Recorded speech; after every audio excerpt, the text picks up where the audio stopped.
आजच्या व्हिडिओमध्ये अतिशय महत्त्वाचे प्रश्न आपण या व्हिडिओमध्ये घेतलेले आहे. तरी पण व्हिडिओ सगळ्या मित्रांनी पूर्ण बघायचा.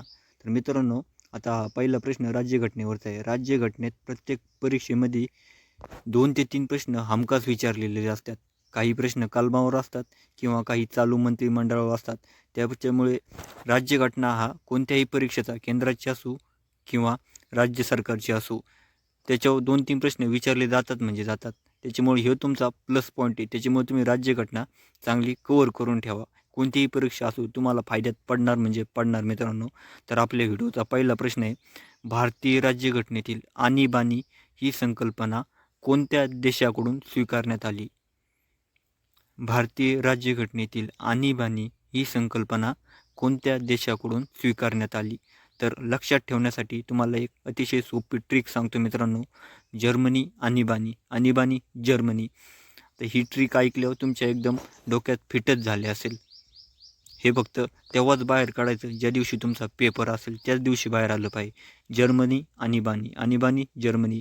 म्हणजेच आपण जर्मनी या देशाकडून भारतीय राज्यघटनेची आणीबाणी ही संकल्पना स्वीकारली आहे.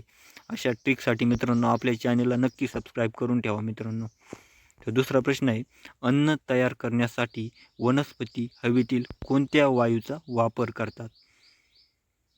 अन्न तयार करण्यासाठी वनस्पती हवेतील कार्बन डायऑक्साईड या वायूचा वापर करतात. भारतातील सर्वोत्तम वादपटू असे कोणाला म्हटले जाते? भारतातील सर्वोत्तम वादपटू असे फिरोजशाह मेहता यांना म्हटले जाते. तांदळाच्या कोणत्या जातीला सुगंधित तांदळाचा राजा असे म्हणतात? तांदळाच्या आंबेमोहोर या जातीला सुगंधित तांदळाचा राजा असे म्हणतात. भारतात कृषी मूल्य आयोगाची स्थापना केव्हा करण्यात आली? भारतात कृषी मूल्य आयोगाची स्थापना 1965 या वर्षी करण्यात आली. जागतिक हरित क्रांतीचे जनक डॉक्टर नॉर्मन बोरलॉग हे कोणत्या देशाचे होते? आता या प्रश्नामध्ये मित्रांनो तुमचे 2 प्रश्न कव्हर होतात. की पहिला प्रश्न असा की जागतिक हरित क्रांतीचे जनक कोण आहे? तर जागतिक हरित क्रांतीचे जनक डॉक्टर नॉर्मन बोरलॉग हे आहेत. तर दुसरा प्रश्न असा तयार होतो की जागतिक हरित क्रांतीचे जनक डॉक्टर नॉर्मन बोरलॉग हे कोणत्या देशाचे आहे? जागतिक हरित क्रांतीचे जनक डॉक्टर नॉर्मन बोरलॉग हे मेक्सिको या देशाचे आहे. भारताची एकूण साक्षरता किती टक्के आहे? भारताची एकूण साक्षरता 74.04% इतकी आहे. सोनेरी क्रांती कशाच्या उत्पादनास संबंधित आहे? सोनेरी क्रांती फळे उत्पादनास संबंधित आहे. 1920 या वर्षी मद्रास प्रांतात रयतवारी पद्धत कोणी सुरू केली? तर 1920 या वर्षी मद्रास प्रांतात थॉमस मनरो यांनी रयतवारी पद्धत सुरू केली होती. रिझर्व्ह बँकेची स्थापना केव्हा करण्यात आली? रिझर्व्ह बँकेची स्थापना 1 एप्रिल 1935 या वर्षी करण्यात आली होती. भारतातील हरित क्रांतीचे जनक कोण आहेत? भारतातील हरित क्रांतीचे जनक डॉक्टर एम.एस. स्वामीनाथन हे आहे. गरिबांची गाय असे कोणत्या प्राण्याला म्हटले जाते? गरिबांची गाय असे शेळी या प्राण्याला म्हटले जाते. भारतीय अन्न महामंडळाची स्थापना केव्हा करण्यात आली? भारतीय अन्न महामंडळाची स्थापना 1 एप्रिल 1965 या वर्षी करण्यात आली. चितगाव कटाचे नेतृत्व कोणी केले? चितगाव कटाचे नेतृत्व सूर्यसेन यांनी केले. महाराष्ट्रातील पहिले मातीचे धरण कोणत्या धरणाला ओळखले जाते? महाराष्ट्रातील पहिले मातीचे धरण गंगापूर, जे की नाशिक जिल्ह्यातील गोदावरी नदीवर आहे, या धरणाला ओळखले जाते. वर्धा वैनगंगा यांच्या संयुक्त प्रवाहाला काय म्हणतात?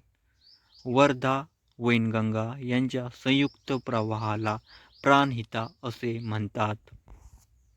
परमहंस सभेची स्थापना कोणी केली? परमहंस सभेची स्थापना दादोबा पांडुरंग तर्खडकर यांनी केली. भारतीय राज्यघटनेतील घटना दुरुस्तीशी कोणते कलम संबंधित आहे?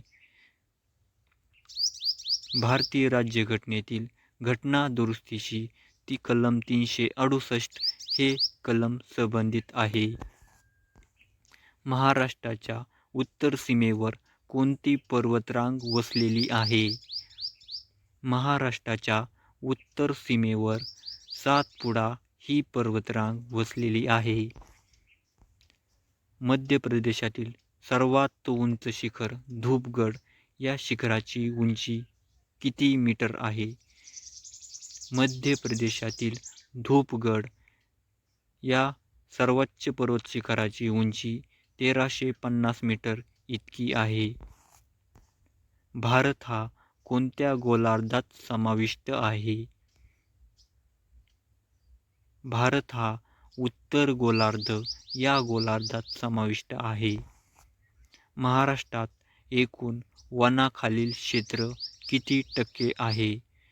महाराष्ट्रात एकूण वनाखालील क्षेत्र 17.5% एवढे आहे. निलगिरी पर्वतातील सर्वोच्च शिखर कोणते आहे? निलगिरी पर्वतातील सर्वोच्च शिखर दोडा बेट्टा हे आहे. तर मित्रांनो, अतिशय उत्तम प्रकारचे आणि महत्त्वाचे प्रश्न उत्तर आपण येथे घेतलेले आहे. तरी सगळ्यांनी आपल्या चॅनलला सबस्क्राईब जरूर करा, जेणेकरून